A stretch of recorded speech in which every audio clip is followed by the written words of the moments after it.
যুক্ত হয়েছেন সহকর্মী আজিজুল সঞ্চয়। সঞ্চয়, সংঘর্ষের এখন কি অবস্থা? পুরোপুরিভাবে নিয়ন্ত্রণে কি আনতে পেরেছে কিনা আইন শৃঙ্খলা বাহিনী? আর এই ঘটনায় কাউকে আটক করা হয়েছে কিনা, এ বিষয়ে কি তথ্য আছে জানাবেন।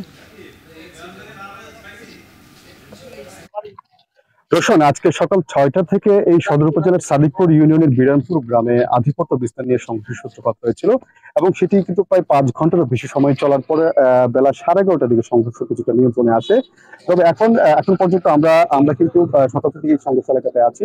তবে এখন একেবারেই সংঘর্ষ পুরোপুরি নিয়ন্ত্রণে আছে বলে বলা যেতে পারে। আমরা যেটি দেখতে পেয়েছি যে সকাল থেকে সদর মডেল থানা পুলিশ এবং তাদের সঙ্গে কিন্তু কিছুক্ষণ পর সেনাবাহিনীর সদস্যরা যুক্ত হয়েছিল এবং সেনাবাহিনী সদস্য যুক্ত হওয়ার পরে এখন কিন্তু সংঘর্ষ পুরোপুরি নিয়ন্ত্রণে বলা যেতে পারে। তবে এই সংঘর্ষে কিন্তু নাসিরউদ্দিন নামে একজন নিহত হয়েছেন, এছাড়া প্রায় উভয় পক্ষের অন্তত 50 জনের মতো আহত হয়েছেন।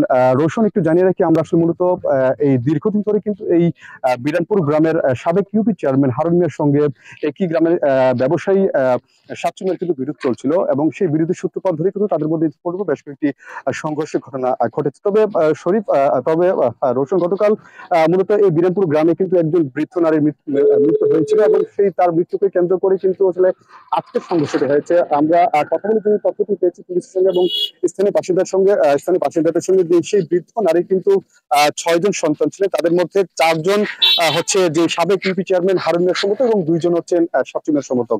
এবং এই যে তার মৃত্যুর পর গতকালকে তার লাশ দাফন নিয়ে কিন্তু এই সংঘর্ষ সূত্রপাত হয়েছে।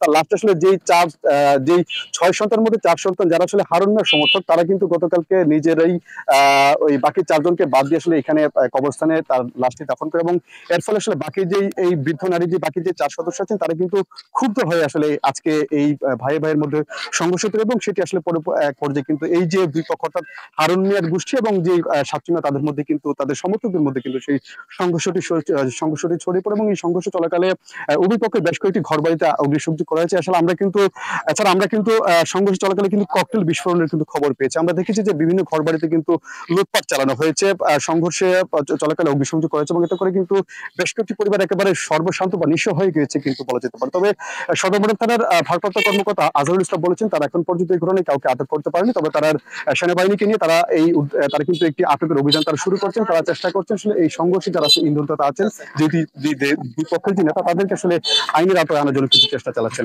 তো রোশন, আমার কাছে এই ছিল ব্রাহ্মণবাড়িয়ার বিরানপুর এলাকা থেকে এখানকার সংঘর্ষের সবশেষ খবর। ব্রাহ্মণবাড়িয়ার সংঘর্ষের সবশেষ পরিস্থিতি জানাতে যুক্ত ছিলেন সহকর্মী আজিজুল সঞ্চয়। শাহজালাল